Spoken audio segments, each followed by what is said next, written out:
स्वागत है आप सभी का। दूरदर्शन समाचार आप देख रहे हैं और न्यूज़ एट 10 को लेकर हाजिर हूं मैं कृतिका। अगले 1 घंटे में हम बात करेंगे देश दुनिया से जुड़ी तमाम मुख्य खबरों की, जिसमें मुख्य खबरों की अगर बात करें तो आज संसद के अंदर जिसमें राज्यसभा और लोकसभा की कार्रवाई होगी और लोकसभा की अगर बात करें तो श्वेत पत्र पर चर्चा होगी और वहीं राज्यसभा में कई महत्वपूर्ण बिल हैं जिन्हें आज पटल पर रखा गया है। इसके अलावा उत्तराखंड के हल्द्वानी की भी बात करेंगे, जहां पर बीते कल अवैध मदरसा गिराने के बाद में कहीं ना कहीं हिंसा वहां पर बन गई है और फिलहाल वहां पर कर्फ्यू लगाया गया और वहां पे क्या कुछ ताजा हालात है उनके बारे में भी जानकारी देंगे आपको। लेकिन सबसे पहले बुलेटिन की शुरुआत करते हैं हेडलाइंस के साथ में।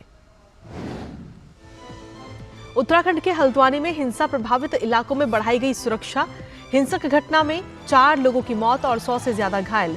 नैनीताल के डीएम ने कहा थाने की सुरक्षा के लिए की जवाबी कार्रवाई।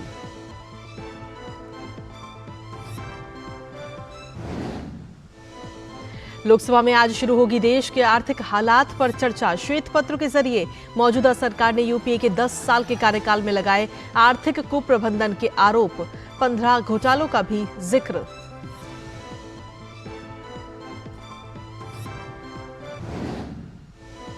सरकारी भर्ती परीक्षाओं में पेपर लीक और नकल रोकने के लिए राज्यसभा में आज पेश होगा बिल। जम्मू कश्मीर से जुड़े 2 विधेयकों पर भी होगी चर्चा।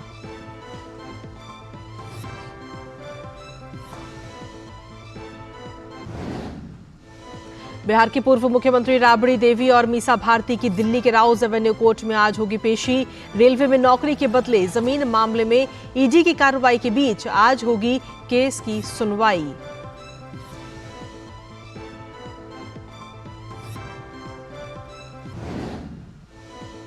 और अंतर्राष्ट्रीय खबरों में पाकिस्तान में संसदीय चुनाव के बाद वोटों की गिनती जारी। नवाज शरीफ और उनकी बेटी मरियम नवाज की जीत। रुझानों में इमरान खान के पीटीआई समर्थित उम्मीदवारों ने बनाई बढ़त।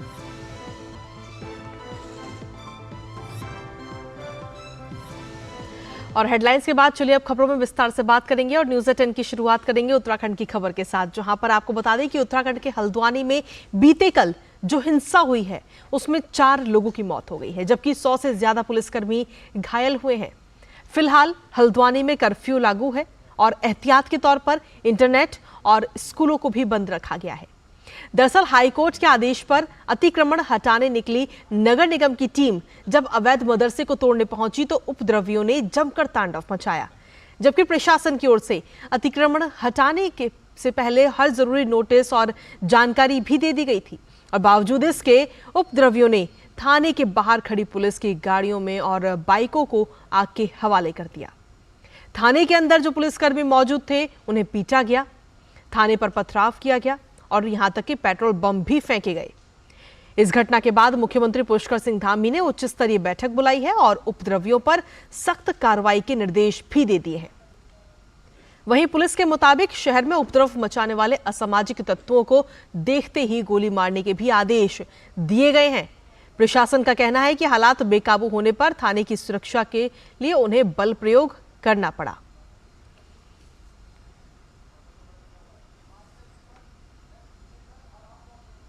ये कोई एक ही परिसंपत्ति को टारगेट करके करी हुई एक्टिविटी नहीं थी। ये पूरे काफी लंबे समय से हल्द्वानी के अंतर्गत सरकारी परिसंपत्तियों को अलग अलग क्षेत्रों में बचाने का, सुरक्षित करने का, अतिक्रमण मुक्त कराने का अभियान चल रहा है। उसी के क्रम में इस प्रॉपर्टी पर, जो कि खाली प्रॉपर्टी है, जिसमें 2 स्ट्रक्चर्स हैं जो कहीं पर भी ना तो किसी धार्मिक संरचना के रूप में रजिस्टर्ड हैं, ना ही किसी प्रकार से मान्यता प्राप्त है। उन स्ट्रक्चर्स को कुछ लोग मदरसा कहते हैं, कुछ लोग उसको नमाज स्थल कहते हैं, लेकिन उसका विधिक रूप से दस्तावेजों के अंतर्गत कोई अस्तित्व वर्तमान में नहीं है। किसी भी प्रकार का स्टे संबंधित परिसंपत्ति पर नहीं था, किसी व्यक्ति का कोई अधिकार नहीं था। सामान्य रूप से एक विधिक प्रक्रिया अतिक्रमण हटाए जाने की अलग अलग क्षेत्रों में चल रही है, तो इस क्षेत्र में भी करी गई। इसको हमारी टीमें मूव हुई, हमारे रिसोर्सेज मूव हुए, किसी को कोई नुकसान नहीं पहुंचाया गया, किसी को प्रोवोक नहीं किया गया। पीसफुली डिमोलिशन ड्राइव शुरू हुआ, प्रिवेंशन के लिए फोर्स लगाई गई, अतिक्रमण की कार्रवाई के लिए जितनी फोर्स रिक्वायर्ड होती है वो लगाई गई। लेकिन कुछ अराजक तत्वों के द्वारा अनप्रोवोक्ड, अनहार्म्ड, अनटच्ड तरीके से पूरी कार्रवाई होने के बाद भी बड़ी मात्रा में with in half an hour इकट्ठा होकर जो है हमारी जो टीमें हैं नगर निगम की, उन पर पहला अटैक किया गया पत्थरों के माध्यम से। जब पेट्रोल बम आगजनी की घटनाएं शुरू हुई और उसके बाद भी टीमें पीछे नहीं हटी, तो थर्ड स्टेप में उस मॉब जो था, अराजक तत्व, उनके द्वारा थाने का घेराव किया गया। थाने में हमारे मजिस्ट्रेट थे, हमारे पुलिसकर्मी थे, हमारे ऑफिसर्स थे, हमारी कुछ मशीनरी थी, टीमें थी, असला था, बहुत सारी चीजें थी। तो थाने को घेरा गया। थाने के अंदर जो लोग बैठे हुए थे उनको बाहर नहीं निकलने दिया गया। उन पर पहले पथराव किया गया, फिर पेट्रोल बम फेंके गए। थाने के बाहर खड़े वाहनों में आग लगा दी गई। उसका जो धुआं था आगजनी का, वो धुआं सारा थाने में भर गया और अंदर जो ऑफिसर्स थे उनको सफोकेशन होने लगा। सारी अफवाहें फैल रही थी, बहुत सारे इस तरीके के रूमर फैल रहे थे जिससे कम्युनिटी में जो है कम्युनल हार्मोनी डिस्टर्ब होने का चांस था। इस वजह से प्रिकॉशनरी तौर पर कुछ इंटरनेट सर्विसेज बंद की गई है।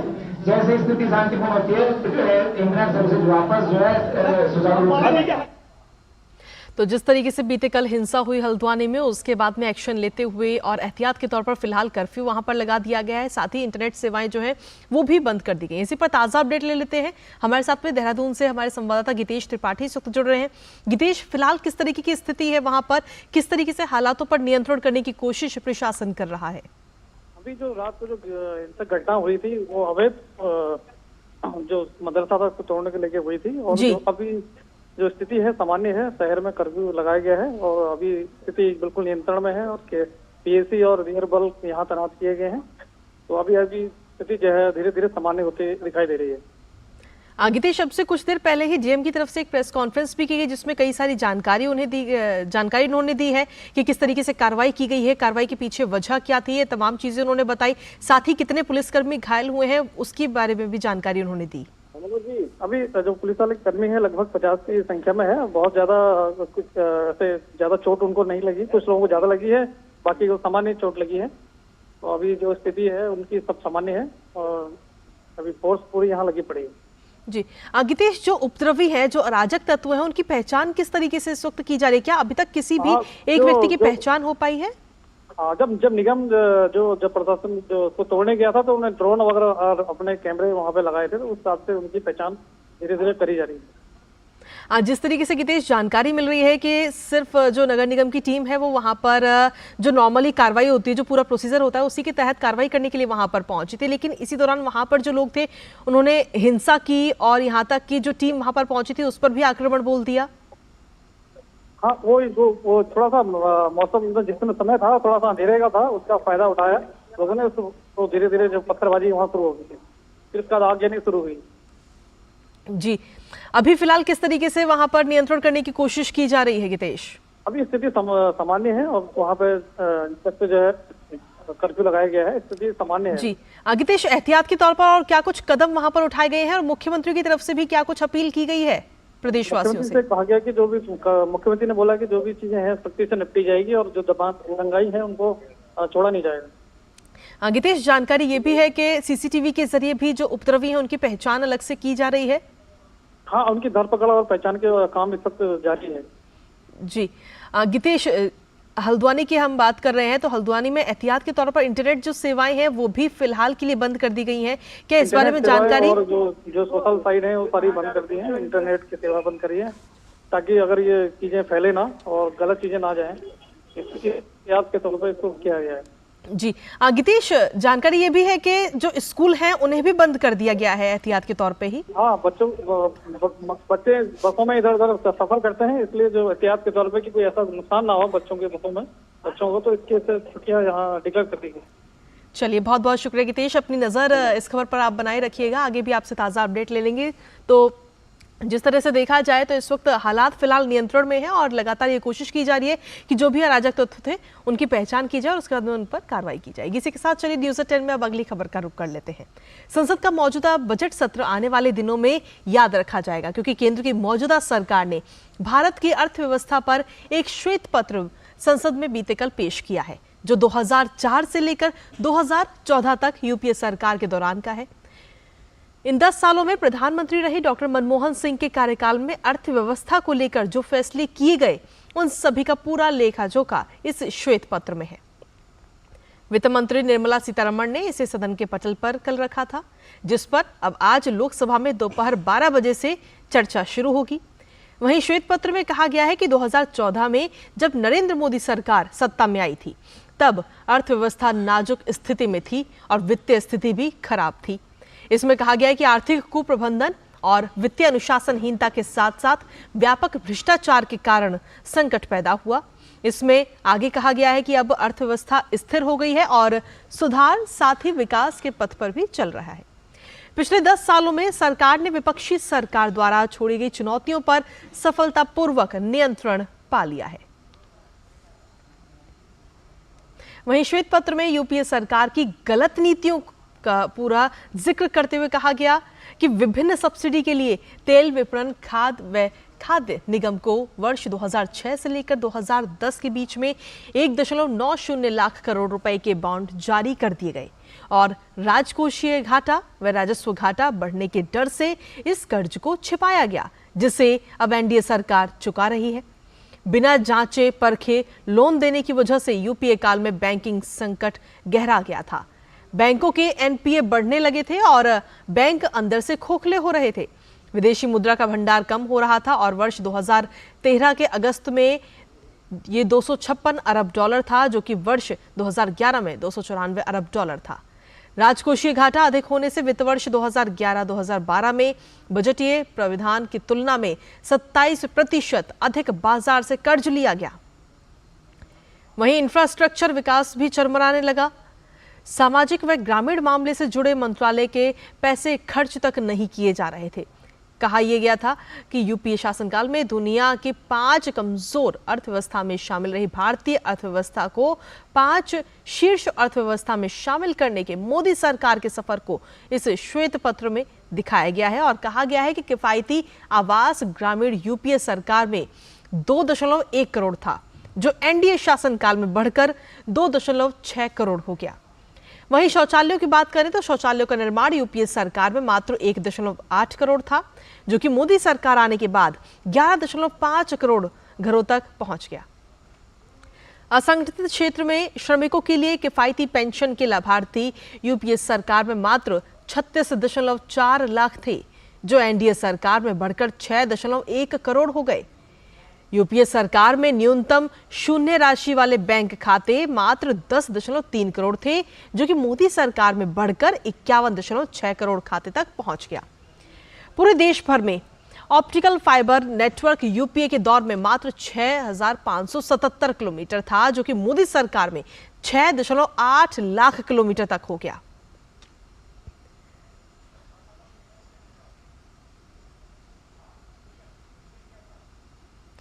तो ये तो बात रही। और वहीं आपको बता दें कि संसद के इस मौजूदा सत्र में 6 फरवरी को लोकसभा में उस विधेयक को पारित कर दिया गया जिसका मकसद सरकारी नौकरी और कॉलेजों में दाखिले के लिए होने वाली परीक्षाओं में चोरी और धोखाधड़ी को रोकना है।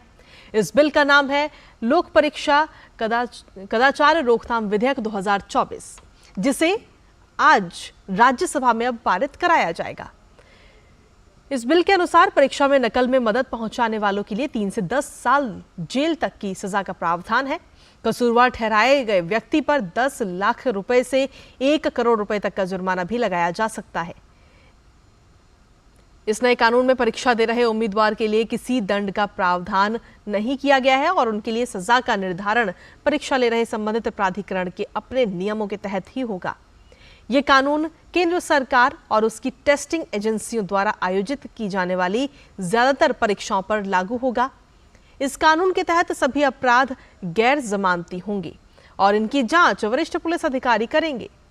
इसके अलावा राज्यसभा में आज गृह राज्य मंत्री नित्यानंद राय जम्मू कश्मीर में पंचायतों और नगर पालिकाओं में अन्य पिछड़ा वर्ग को आरक्षण प्रदान करने वाले जम्मू कश्मीर स्थानीय निकाय कानून संशोधन विधेयक पेश करेंगे।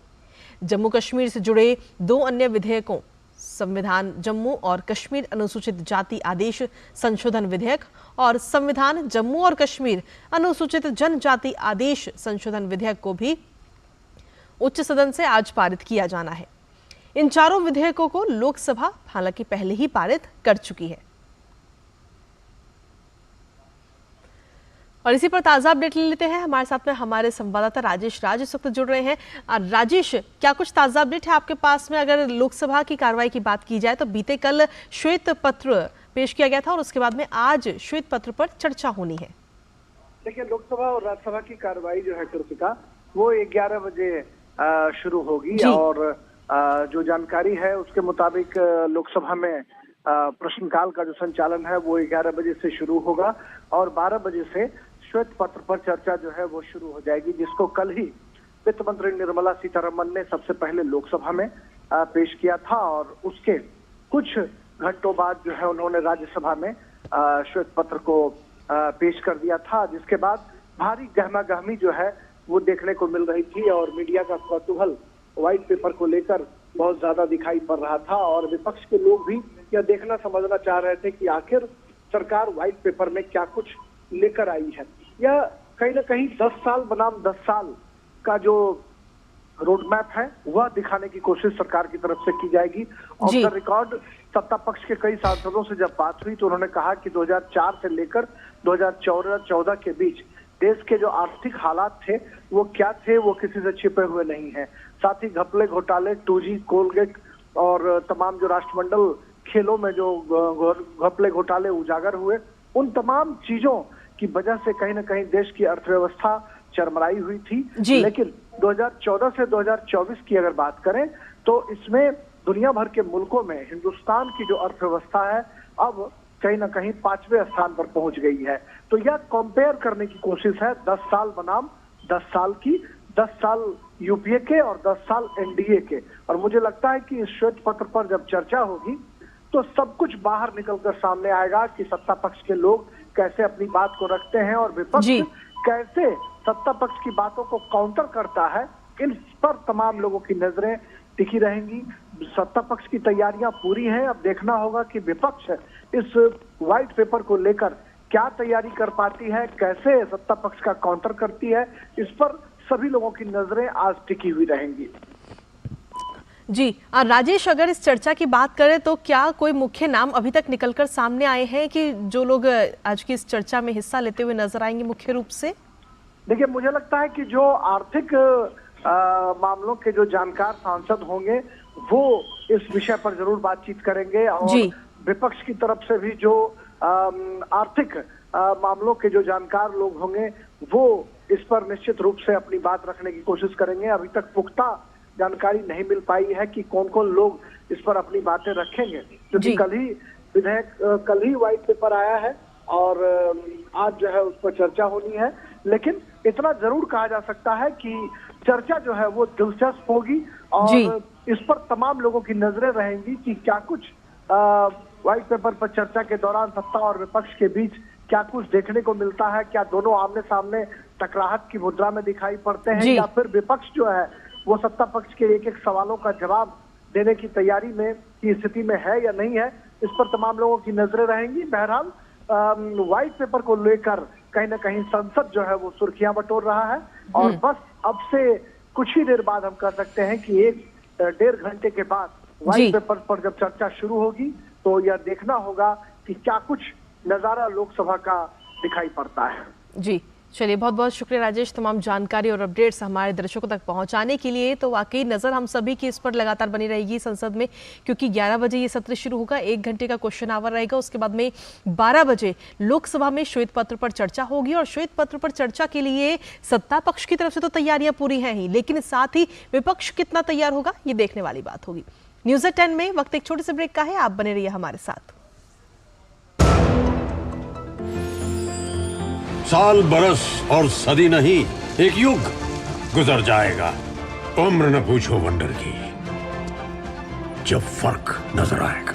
वंडर सीमेंट, फर्क नजर आएगा। यारो, शादी तो मैं प्रीति से ही करूंगा। कॉलेज टॉप करके अच्छी सी नौकरी लूंगा, झट से प्रीति को प्रपोज कर दूंगा और फैमिली हॉलिडे स्पेन में। वाह यार, मैं तेरी प्लानिंग का बड़ा फैन। तू आज ही SBI में अपना सेविंग्स अकाउंट ओपन कर ले और अपने स्पेन हॉलिडे की सेविंग शुरू कर दे। SBI सेविंग्स अकाउंट के साथ पाइए सेफ, सिक्योर, कन्वीनियंट बैंकिंग और ग्रेट कस्टमर सर्विस। SBI, देश का फैन। हेलो बेटा। पापा कब आओगे? मिस्टर विकास के साथ कौन है? बस बेटा थोड़ी देर और। वो मिस्टर विकास की फाइल आप पॉलिसी बाजार। मैम आपका हेल्थ इंश्योरेंस क्लेम अप्रूव हो गया है, अब आप सर को घर ले जा सकती हैं। क्लेम के टाइम पे हमेशा आपकी हेल्प को तैयार। पॉलिसी बाजार, 1 करोड़ का हेल्थ इंश्योरेंस सिर्फ 390 रुपए महीने से शुरू। बोला कौन है? मैं पर हुआ क्या? बिजली का बिल नहीं भरा और पूछता है हुआ क्या? आप जल्दी से ऐप डाउनलोड कर। बिल तो भर दिया था, फिर डर क्यों रहे हो? हाँ, नकली चाकू नकली बिल। यूपीआई कहता है कोई भी अनजान ऐप डाउनलोड ना करें, अपने पैसे का ख्याल खुद रखें। चलिए आपको पनवेल नहीं जाना है। पनवेल? हाँ, निकलिए। शिव बोला। आप भी ये जानकारी शेयर करें और अपने आसपास के भोले को बचाओ। मार्केट पे तो बहुत सारे टैक्स सेविंग इन्वेस्टमेंट्स हैं, लेकिन मेरी नजर में एनपीएस से बढ़िया और कुछ नहीं। प्रेजेंटली जो मेरा बैंक अकाउंट है उसी की नेट बैंकिंग ऐप के थ्रू मैंने अपना एनपीएस ओपन किया। अब एनपीएस की ऐप के थ्रू मेरी इन्वेस्टमेंट कितनी है, कितने रिटर्न्स मिल रहे हैं, बहुत इजीली ट्रैक हो जाता है। अब तो इसमें सिस्टमैटिक लमसम विड्रॉल का ऑप्शन भी आ गया है, व्हिच इज ग्रेट। अपने बेहतर कल को सुनिश्चित करने के लिए एनपीएस जरूरी है। Come on boys, let's go practice. अरे रुक यार, मेरे बैंक अकाउंट में गलत एंट्री का प्रॉब्लम हो गया। अरे तो बैंक को कंप्लेन करना। बैंक को लिखे 1 महीना हो गया है, बट वो गूगली पे गूगली डाले जा रहे हैं। तो आरबीआई के लोकपाल को इन्फॉर्म करो। रुक मैं समझाता हूँ। जैसे क्रिकेट में थर्ड अंपायर, वैसे ही आरबीआई का ओम्बुड्समैन। आरबीआई कहता है अगर बैंक आपकी कंप्लेंट को 1 महीने में नहीं सुलझाता तो आप आरबीआई के कंप्लेंट मैनेजमेंट सिस्टम पर ऑनलाइन कंप्लेंट कर सकते हैं। ये आरबीआई का आसान तरीका है आपकी कंप्लेंट सुलझाने का, और वो भी फ्री। आरबीआई कहता है जानकार बनिए, सतर्क रहिए। साल बरस और सदी नहीं, एक युग गुजर जाएगा। उम्र न पूछो वंडर की, जब फर्क नजर आएगा। वंडर सीमेंट, फर्क नजर आएगा। और ब्रेक के बाद एक बार फिर से स्वागत है आप सभी का। राज्यसभा चुनाव के लिए नामांकन प्रक्रिया अब शुरू हो चुकी है और मध्य प्रदेश में राज्यसभा की 5 सीटों के लिए चुनाव होने हैं। मध्य प्रदेश से 2 केंद्रीय मंत्रियों समेत 5 सांसदों का राज्यसभा का कार्यकाल आगामी 2 अप्रैल को समाप्त हो रहा है और ऐसे में भाजपा और कांग्रेस दोनों ने ही राज्यसभा के लिए अपना मंथन भी शुरू कर दिया है। आइए आपको दिखाते हैं हमारे संवाददाता आदित्य श्रीवास्तव की ये खास रिपोर्ट। मध्य प्रदेश से राज्यसभा के लिए खाली हो रही 5 सीटों के लिए 27 अप्रैल को चुनाव होना है। राज्य में फिलहाल 4 सीटें भाजपा के पास हैं, तो वहीं 1 सीट कांग्रेस की है। 2 अप्रैल को मध्य प्रदेश से जिन सांसदों के कार्यकाल खत्म हो रहे हैं उनमें भाजपा से केंद्रीय शिक्षा तथा कौशल विकास और उद्यमशीलता मंत्री धर्मेंद्र प्रधान और केंद्रीय सूचना और प्रसारण और मत्स्य पालन पशुपालन और डेयरी राज्य मंत्री डॉक्टर एल मुरुगन, अजय प्रताप सिंह, कैलाश सोनी और कांग्रेस से राजमणि पटेल हैं। भाजपा ने अपनी 4 सीटों के लिए मंथन शुरू कर दिया है, तो वहीं कांग्रेस का कहना है कि राज्यसभा के लिए नाम हाईकमान तय करेगा। खास तौर पर मध्य प्रदेश के अंदर आने वाले राज्यसभा के चुनाव की दृष्टि से सभी चुनाव समिति के सदस्यों ने गंभीरता से विचार किया है। 4 भारतीय जनता पार्टी और 1 कांग्रेस जो नंबर्स हैं उसके आधार पर तय होंगी और मुझे लग रहा है कि इसमें मतदान की नौबत नहीं आएगी। दोनों ही राजनीतिक दलों के निर्विरोध चुन लिए जाएंगे। वहीं मध्य प्रदेश में राज्यसभा चुनाव के लिए विधानसभा के प्रमुख सचिव अवधेश प्रताप सिंह की माने तो वर्तमान में मध्य प्रदेश की विधानसभा में विधायकों की संख्या गणित के आधार पर 4 सीटें भाजपा और 1 सीट कांग्रेस को जाती हुई दिख रही है। यदि रिक्त सीटों की संख्या के बराबर ही नामांकन पत्र प्राप्त होते हैं तो मतदान की स्थिति पैदा नहीं होगी। 38 माननीय सदस्यों का समर्थन 1 सीट के लिए कम से कम चाहिए, तो उस मान से जिस दल के पास जितनी संख्या होगी वो उसमें जाएगा। अभी जैसे स्थिति 230 के मान से देखी जाए और बीजेपी के सदस्य संख्या और कांग्रेस की, तो 4 बीजेपी के पास जा रही हैं और 1 कांग्रेस के पास जाएगी। गौरतलब है कि मध्य प्रदेश से राज्यसभा की 11 सीटें हैं। वर्तमान में 8 भाजपा तो 3 कांग्रेस के पास हैं। 20 फरवरी को तय हो जाएगा कि राज्यसभा के लिए सांसदों का निर्वाचन निर्विरोध होगा या मतदान की जरूरत पड़ेगी। यदि मतदान की नौबत आई तो 27 फरवरी को मतदान होगा। डीडी न्यूज के लिए भोपाल से आदित्य श्रीवास्तव की रिपोर्ट। और वहीं राज्यसभा का नजारा बीते गुरुवार को बिल्कुल बदला सा नजर आया, क्योंकि जब सत्ता और विपक्ष दोनों ने एक दूसरे की सराहना की। दरअसल ये अवसर था राज्यसभा सांसदों की विदाई का। और इस मौके पर प्रधानमंत्री मोदी ने पूर्व प्रधानमंत्री मनमोहन सिंह की तारीफ कर माहौल को भावुक बना दिया। आइए आपको दिखाते हैं हमारे संवाददाता राजेश राज की ये खास रिपोर्ट। सियासत में सत्ता और विपक्ष के बीच अमूमन टकराव ही देखने को मिलते हैं, लेकिन ऐसे मौके कम ही देखने को मिलते जब सत्ता और विपक्ष दोनों के सुर एक हों। राज्यसभा में एक नजारा ऐसा देखने को मिला जब तमाम विरोधाभास के बावजूद सत्ता और विपक्ष दोनों ने एक दूसरे के खिलाफ आग उगलने की बजाय तारीफों के पुल बांधे। मौका था राज्यसभा सांसदों की विदाई का। इसकी शुरुआत सबसे पहले प्रधानमंत्री नरेंद्र मोदी ने की, जब उन्होंने पूर्व प्रधानमंत्री डॉक्टर मनमोहन सिंह की जमकर सराहना की। वैचारिक मतभेद, कभी बहस में छिटाकशी, वो तो बहुत अल्पकालीन होता है, लेकिन इतने लंबे अरसे तक जिस प्रकार से उन्होंने इस सदन का मार्गदर्शन किया है, देश का मार्गदर्शन किया है, वो हमेशा हमेशा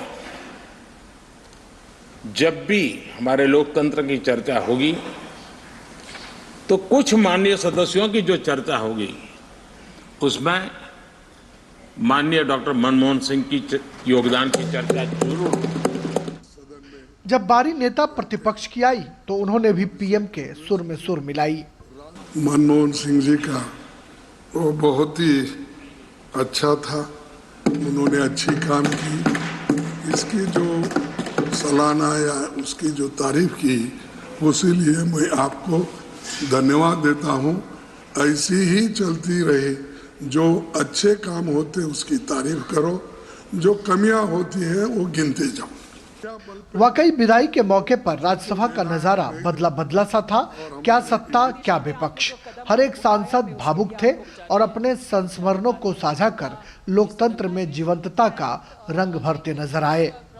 12 साल की यानी कि 12 इयर्स की इस यूनिवर्सिटी में मैं पढ़ा हूँ, मैं सीखा हूँ, मैं समझा हूँ, मेरे से हो सका इतना दिया है। कुछ हमारे साथी बोलते हैं आप इतना गुस्सा क्यों हो जाती। अब मेरा स्वभाव ऐसा है सर, मैं कैसे बदल दूं। जो चीज़ मुझे अच्छी नहीं लगती है और गलत है उसमें मैं गुस्सा कर जाती हूँ। अगर मैंने बुरी तरह से गुस्सा किया, अगर पर्सनली किसी के ऊपर मैंने कोई बुरी बात कही, उसके लिए मैं आप सबसे माफ़ी मांगती हूँ।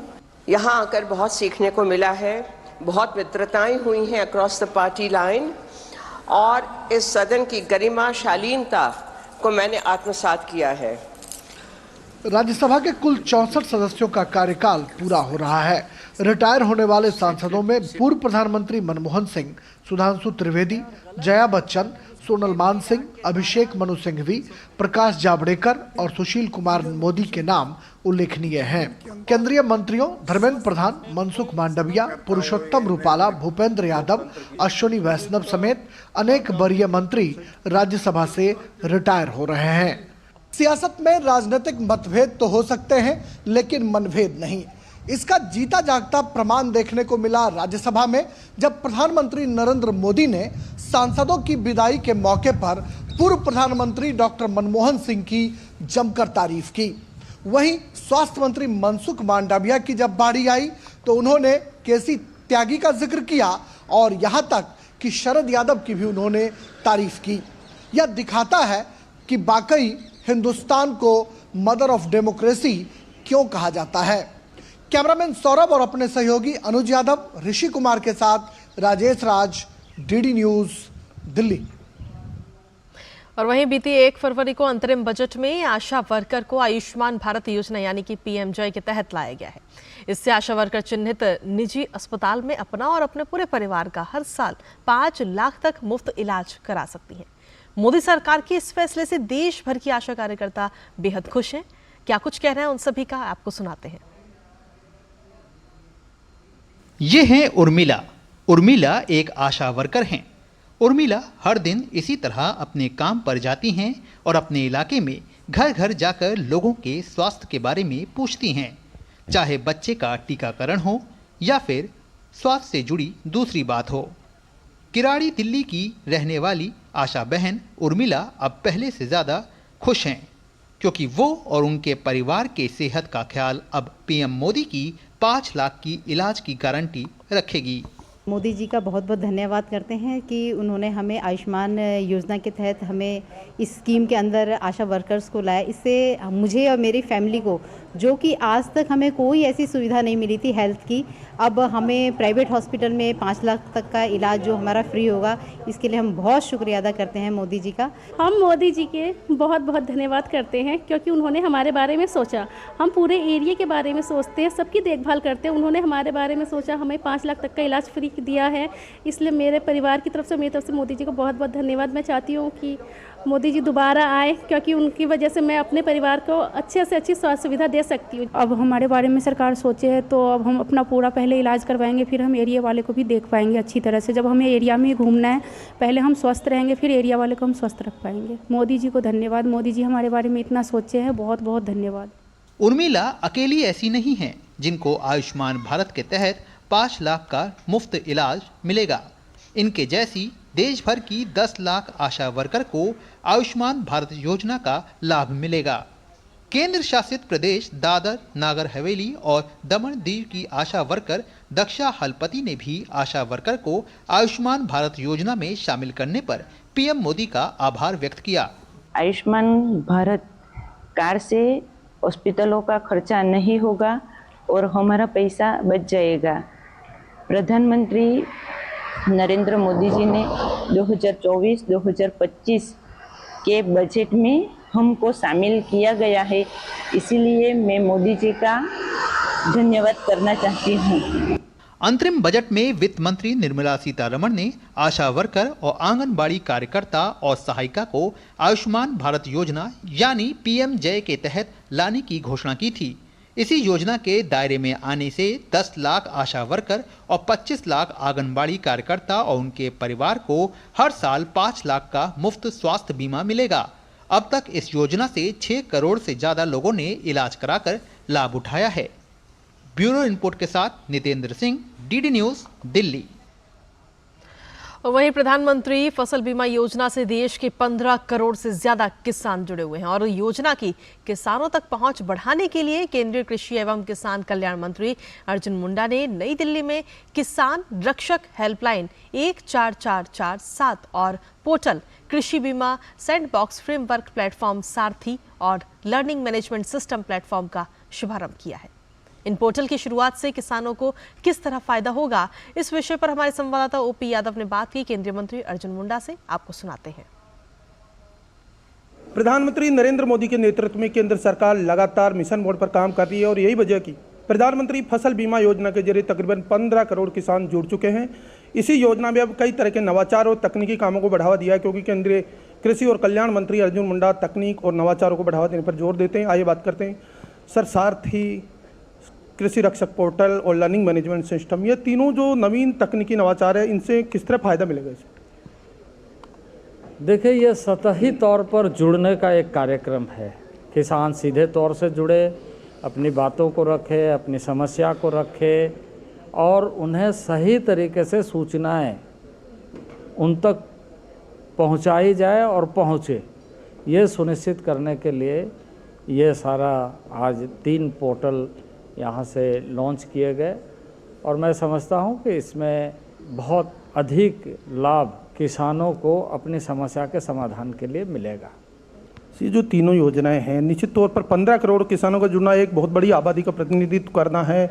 इससे म्यूचुअल अंडरस्टैंडिंग और आपसी संपर्क बढ़ाने में कितनी मदद मिलेगी? ये संवाद का एक माध्यम है। आज डिजिटल युग है। डिजिटल युग में यदि कोई भी समस्या बताता है तो वो वॉइस डेटा के रूप में भी आ जाता है, डेटा के रूप में भी आ जाता है और इंटरैक्ट करने के लिए विजुअल डेटा भी आ जाता है।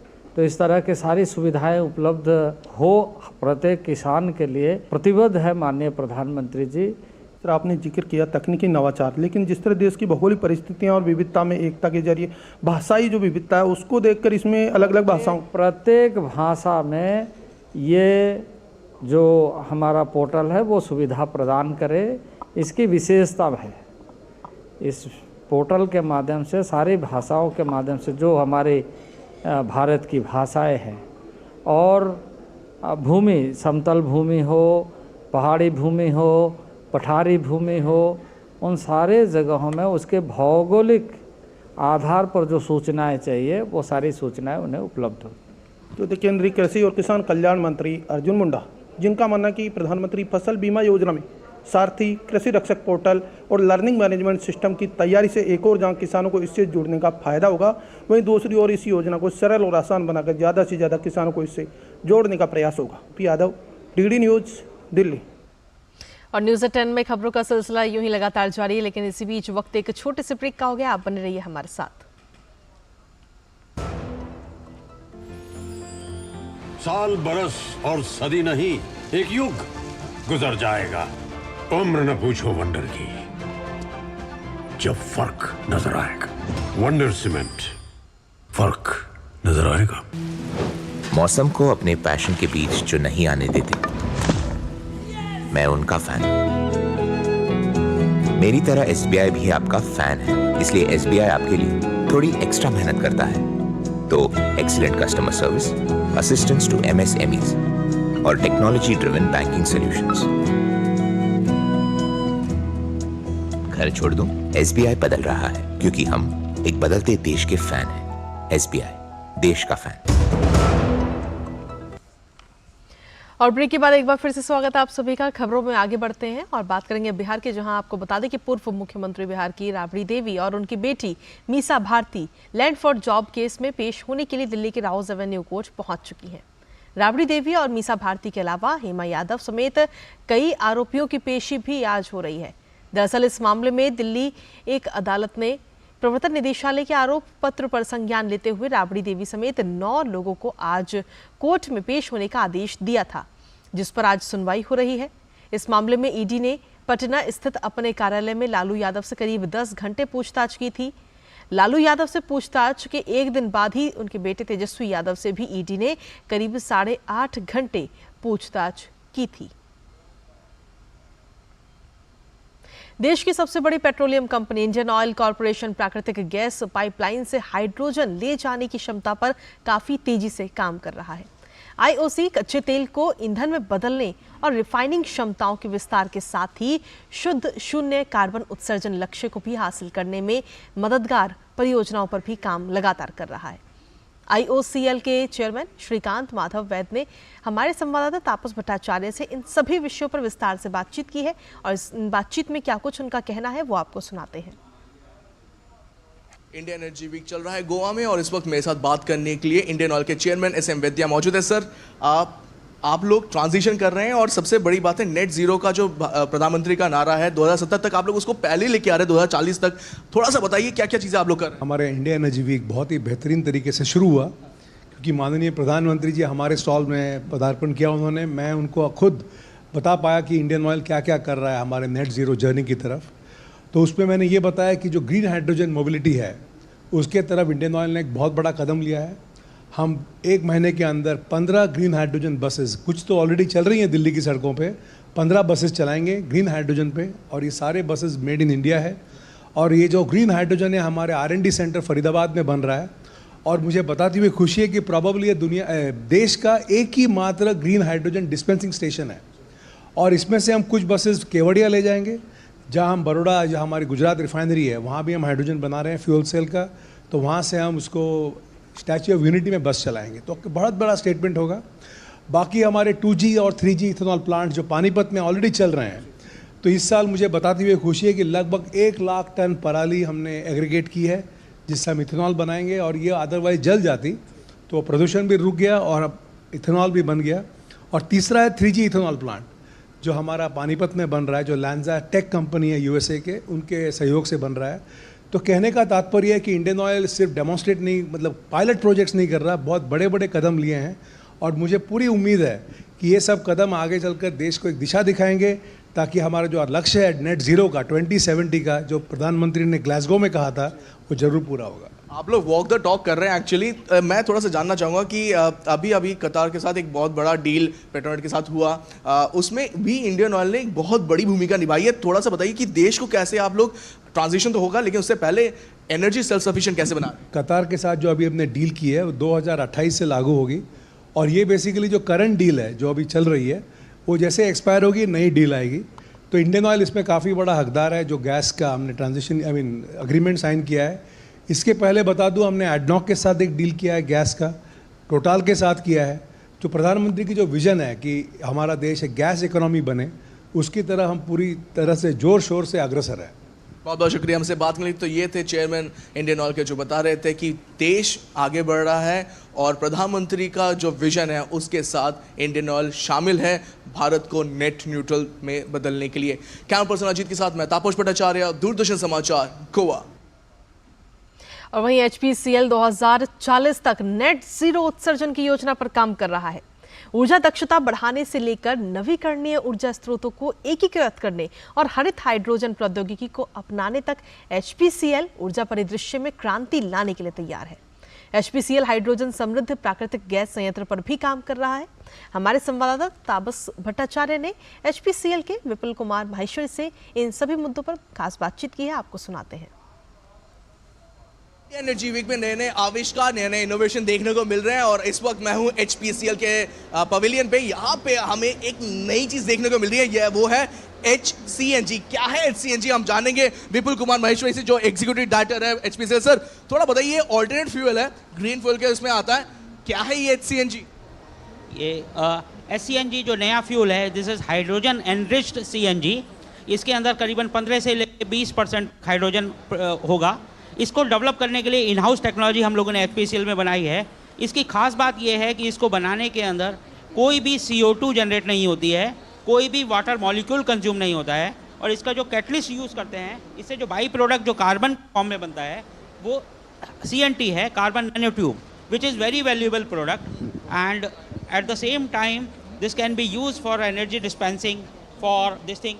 Directly we are planning to put up a plant हम लोग वहाँ लगाना चाहते हैं एक अपने रिटेल आउटलेट में, जहाँ पे hydrogen rich CNG will be supplied. करीबन 15% के अंदर उसके अंदर हाइड्रोजन होगा, जिसको जनरेट करने के लिए कोई भी CO2 मॉलिक्यूल नहीं होगा, कोई भी वाटर मॉलिक्यूल नहीं लिया जाएगा। अच्छा, ये जो प्रोडक्ट है ये कब तक मार्केट में आ जाएगा, कब तक लोगों को इसका फायदा मिलेगा? इसको अगले साल हम लोग किसी न किसी HPCL के रिटेल आउटलेट पे हम इसको देख पाएंगे। ये बहुत जल्दी होने वाला है। ये एक टेलर मेड सोल्यूशन आएगा हमारा, जो मॉड्यूलर होगा। अच्छा, ये एक और सिस्टम यहाँ पे जनरेट किया गया है, ये क्या चीज़ है? ये हमारे थोड़ा स्टार्टअप के इनोवेशंस के साथ है। This is generally for the purpose of इसके इरेडिकेटिंग मैनुअल स्कैवेंजिंग। अच्छा। तो that is the purpose. This is some sort of machine based है पूरा का पूरा, रोबो मशीन, जहाँ पे मैनुअल स्कैवेंजिंग को पूरी तरीके से खत्म किया जा सकता है। ये प्रधानमंत्री ने इस पे बात कही थी कि मैनुअल स्कैवेंजिंग कैसे खत्म कर सकते, तो ये एक उसका नायाब एग्जांपल है। Yes yes yes. अच्छा, एक चीज और जानना चाहेंगे, आप लोग 2040 तक कह रहे हैं नेट न्यूट्रल बन जाएंगे, लेकिन नेट न्यूट्रल बनने के लिए क्या क्या और चीजें करनी पड़ी, आप थोड़ा हमें बताइए हमारे दर्शकों को कि कैसे आप लोग नेट न्यूट्रल होने वाले हैं। एक हम लोगों के पास दो तरीके से हम इसको न्यूट्रल करने की कोशिश कर रहे हैं। एक तो हम रिफाइनरी एफिशिएंसी इंप्रूवमेंट की वजह से, जहाँ पे कार्बन एमिशन कम होगा, और दूसरा हम तरह तरह की टेक्नोलॉजी इस तरीके की लेके आ रहे हैं जहाँ ये जो टेक्नोलॉजी से ये सब है, ये जो टेक्नोलॉजी है ये अपने आप में इनोवेटिव टेक्नोलॉजी हम लोगों की HPCL की खुद की बनाई हुई है। इसके अंदर ये CO2 आप जो ये देख रहे हैं, ये छोटा सा गोल वाला, ये बहुत छोटा सा कॉम्पैक्ट प्लांट होता है जिसके अंदर CO2 एब्जॉर्प्शन किया जाता है। अब ये जो CO2 एब्जॉर्प्शन हम लोग अब उसको जब सिस्टम में से CO2 को निकाल के हम उसको दूसरे केमिकल्स और दूसरे पर्पस के लिए यूटिलाइज कर सकते हैं। तो ये यहाँ पे हम लोग रेट्रोफिटिंग करेंगे अपने रिफाइनरी यूनिट्स के, जहाँ पे CO2 एब्जॉर्प्शन हो गया तो फिर नेट न्यूट्रल तो बहुत जल्दी बन जाएगा भारत। यही हमारा प्लान है, और this is very compact technology. ये बहुत कॉम्पैक्ट टेक्नोलॉजी है जिसको हम यूज़ करेंगे। तो ये हमारा प्लान है आज की तारीख में CO2 को जल्दी एब्जॉर्ब करके केमिकल्स में कन्वर्ट करने का। 2040 तक HPCL बनने जा रहा है नेट न्यूट्रल, क्योंकि भारत को बनना है 2070 तक नेट न्यूट्रल। प्रधानमंत्री नरेंद्र मोदी का ये आह्वान है और इसमें HPCL एक अहम भागीदारी कर रहा है। कैमरा पर्सन अजीत के साथ मैं तापस भट्टाचार्य, दूरदर्शन समाचार, गोवा। और अब अगली खबर है पुस्तक प्रेमियों के लिए, और ये एक बेहद अच्छी खबर है। दरअसल दिल्ली के प्रगति मैदान में 10 फरवरी से नई दिल्ली विश्व पुस्तक मेला शुरू होने जा रहा है, और इस बार मेले की थीम बहुभाषी भारत एक जीवंत परंपरा रखी गई है। पुस्तक मेले का टिकट 20 मेट्रो स्टेशनों पर खरीदा जा सकेगा, और इसमें बच्चों के लिए जहां मात्र 10 रुपए और वयस्कों के लिए मात्र 20 रुपए टिकट रखा गया है। यूनिफॉर्म में स्कूली विद्यार्थी या दिव्यांगजन और वरिष्ठ नागरिकों के लिए प्रवेश निःशुल्क रहेगा। इस बार करीब 15 देशों के प्रतिनिधि मेले में शामिल होंगे और सऊदी अरब को मेले में सम्मानित देश का भी दर्जा दिया गया है। और क्या कुछ खास रहेगा इस बार के विश्व पुस्तक मेले में, इस पर खास बातचीत की हमारे संवाददाता गिरीश निशाना ने राष्ट्रीय पुस्तक न्यास के अध्यक्ष और निदेशक से। आपको सुनाते हैं। दिल्ली के प्रगति मैदान में 10 फरवरी से नई दिल्ली विश्व पुस्तक मेला आरंभ होने जा रहा है। क्या खास रहेगा इस मेले में, इस पे ज़्यादा बात करने के लिए हमारे साथ मौजूद हैं एनबीटी के चेयरमैन डॉक्टर मिलिंद मराठे साहब। सर, क्या खास होने वाला है इस बार? New Delhi world book fair या नवी दिल्ली विश्व पुस्तक मेले में कई प्रकार के कार्यक्रम हमने आयोजित किए हैं। जो कार्यक्रम मुख्य रूप से दिल्ली के सभी नागरिकों के बीच में वाचन संस्कृति को उत्पन्न करने के प्रयास में हमने ये आयोजित किए हैं। एक बड़ा चिल्ड्रन पैवेलियन होगा जहाँ चिल्ड्रन बच्चे किताबें देखेंगे, स्टोरी देखेंगे, स्टोरी टेलिंग सुनेंगे। हमारे साथ मौजूद हैं एनबीटी के डायरेक्टर कर्नल युवराज मलिक साहब। बार की थीम है बहुभाषी भारत जीवंत परंपरा। नई थीम को लेकर एक नया भव्य पैवेलियन आपको देखने को मिलेगा। हर बार एक नया गेस्ट ऑफ ऑनर कंट्री होता है, उसके तौर पर भी आपको Saudi Arabia guest of honour आए तो उनकी नई परंपराएं, साहित्य, ज्ञान, लेखक, प्रकाशक, पूरा मंडल यहाँ आपको देखने को मिलेगा। साथ ही साथ बच्चों की गतिविधियों को भी काफ़ी डाइवर्सिफाई किया गया है, नई गतिविधियाँ ऐड की गई हैं। कल्चरल एक्टिविटीज़ को हमने काफ़ी स्केल अप किया और कंट्री के अलग अलग हिस्सों से पार्टिसिपेशन आपको देखने को मिलेगा। अलग अलग स्टेट, चाहे वो लद्दाख हो, शिलोंग हो, जम्मू हो, कश्मीर हो या महाराष्ट्र हो, उड़ीसा हो, उनके आपको कल्चरल डेलीगेशंस आपको वहाँ मिलेंगे। ये एक ऐसा मंच है जो पूरे देश को और पूरे देश के प्रकाशकों को और जो भी ज्ञानवर्धन की पुस्तकें हमारे पास हैं उसको प्रदर्शित करके पूरे विश्व के समक्ष प्रस्तुत करने का एक अभूतपूर्व अवसर हर वर्ष हमें प्राप्त होता है।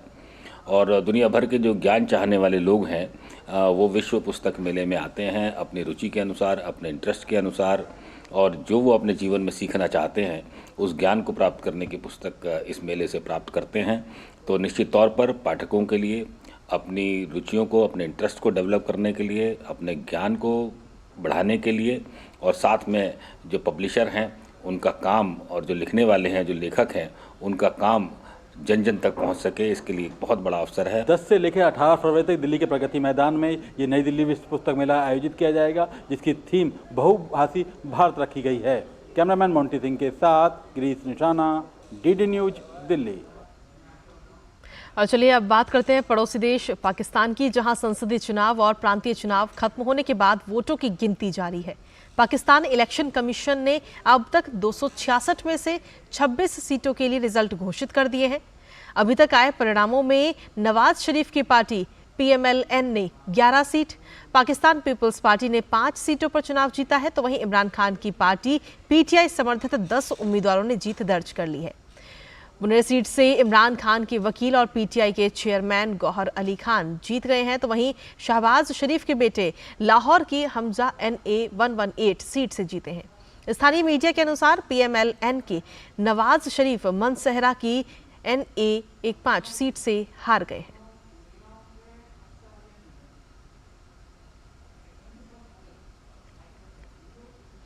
और इसी पर ताज़ा अपडेट ले लेते हैं। हमारे साथ में हमारे संवाददाता अमृतपाल इस वक्त जुड़ गए हैं। अमृतपाल, रुझान लगातार आ रहे हैं और 26 सीटों पर नतीजे भी आ चुके हैं। फिलहाल कौन सी पार्टी बढ़त बनाती हुई नजर आ रही है? नवाज शरीफ की पार्टी को 1 सीट की बढ़त है। जो मैं रिजल्ट्स की बात कर रहा हूं, जो नतीजे आए हैं उनकी बात कर रहा हूं, ट्रेंड्स की नहीं। 1 सीट की बढ़त है, 11 सीटें वो जीते हैं। PTI इमरान खान की पार्टी 10 सीटों पे जीती है और पीपल्स पार्टी 5 सीटों पे जीती है। तो 26 सीटों के ये नतीजे हैं, जिसमें शहबाज शरीफ जीते हैं।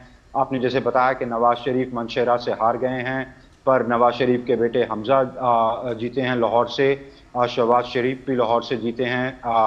तो ये इलेक्शन रिजल्ट्स हैं। जी कृतिका। जी अमृतपाल, जिस तरीके से देखा जाए तो त्रिकोणीय मुकाबला ये है और त्रिकोणीय मुकाबले में कहीं ना कहीं नवाज शरीफ की पार्टी भी बढ़त बनाती हुई इस वक्त नजर आ रही है हमें।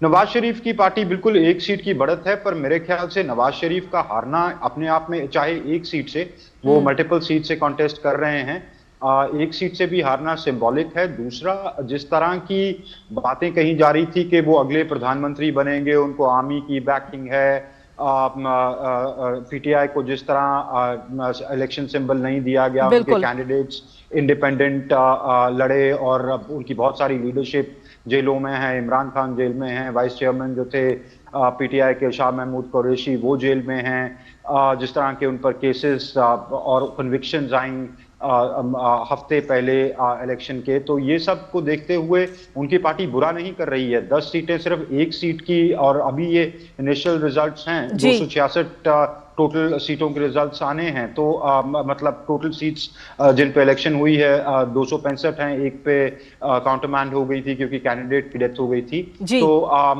ये अच्छी विक्ट्री है। तो नवाज शरीफ की पार्टी चाहे एक नंबर से ज्यादा हो, पर नेक एंड नेक कंपटीशन है, तो मेरा ख्याल है कि ये मॉरल विक्ट्री तो एटलीस्ट इमरान खान की है। चाहे फाइनल एनालिसिस में रिजल्ट्स जो शाम तक या कल सुबह तक क्लियर हो पाएंगे, तब पता लगेगा कि कौन कहां खड़ा है।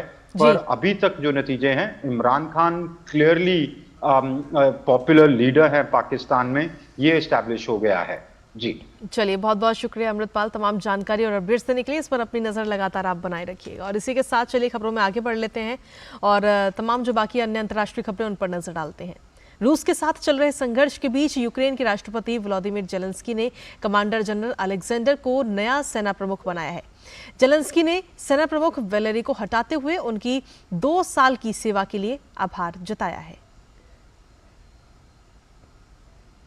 वहीं यूक्रेन के राष्ट्रपति व्लादिमीर जेलेंस्की ने जानकारी दी कि यूक्रेन ने रूसी कैद से 100 कैदियों को वापस कर दिया है। उन्होंने कहा कि लौटाने वाले सैनिकों में से 84 ने मारियोपोल की रक्षा में भाग लिया था, जबकि अन्य ने डोनेट्स्क और लुहांस्क क्षेत्रों के अन्य हिस्सों में सेवा की थी।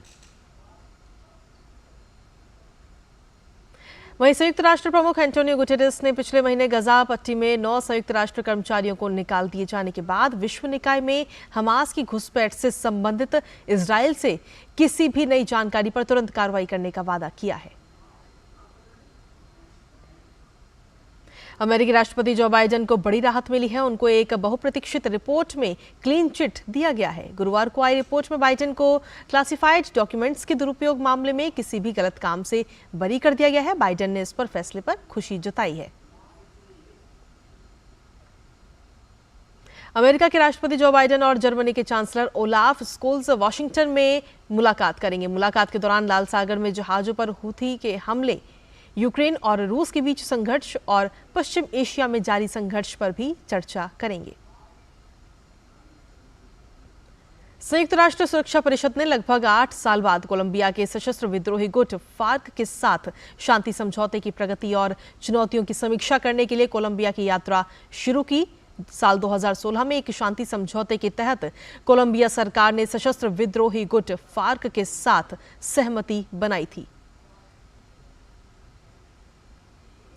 पश्चिमी अफ्रीकी क्षेत्रीय ब्लॉक इकोवास बुर्किना फासो, नाइजर और माली पर गठबंधन छोड़ने के अपने फैसले पर फिर से विचार करने के लिए दबाव डालेगा। पश्चिमी अफ्रीकी क्षेत्रीय ब्लॉक ने कहा कि संगठन के छोड़ने से इन देशों के नागरिकों को आने वाले समय में कठिनाइयों का सामना करना पड़ेगा।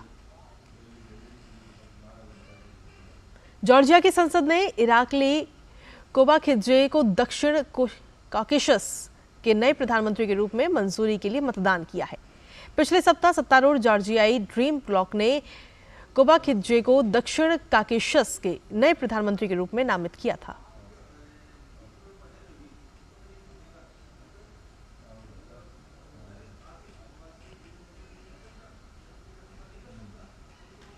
अर्जेंटीना की राजधानी ब्यूनस आयर्स में भारी बारिश के बाद सड़कों पर पानी भर गया। मूसलाधार बारिश के कारण बाढ़ जैसी स्थिति वहां पर पैदा हो गई, जिसके कारण यातायात भी बाधित हुआ।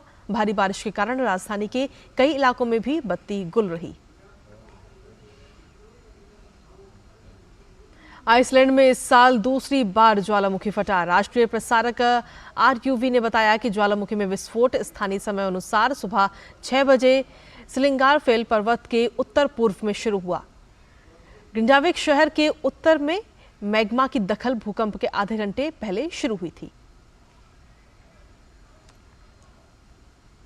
और अब बात खेलों की कर लेते हैं। आपको बता दें कि ऑस्ट्रेलिया ने अंडर 19 विश्व कप के फाइनल में अपना स्थान बना लिया है। रोमांचक सेमीफाइनल में ऑस्ट्रेलिया ने पाकिस्तान को 1 विकेट से हराने में सफलता पाई।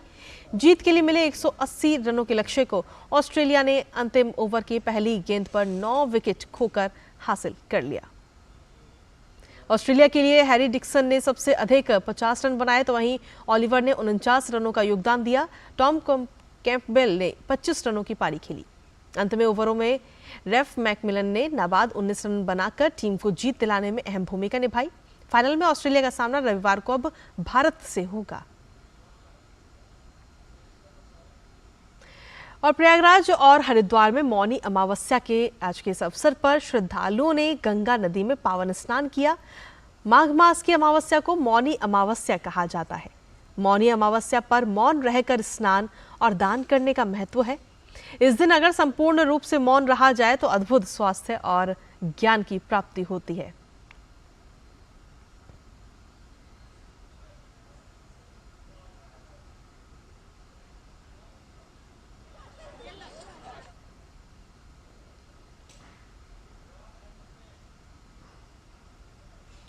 और वहीं तमिलनाडु के कन्याकुमारी में थाई अमावस्या के अवसर पर लोग अपने पूर्वजों के लिए प्रार्थना करने और उनका सम्मान करने के लिए समुद्र के किनारे बड़ी संख्या में इकट्ठा हुए।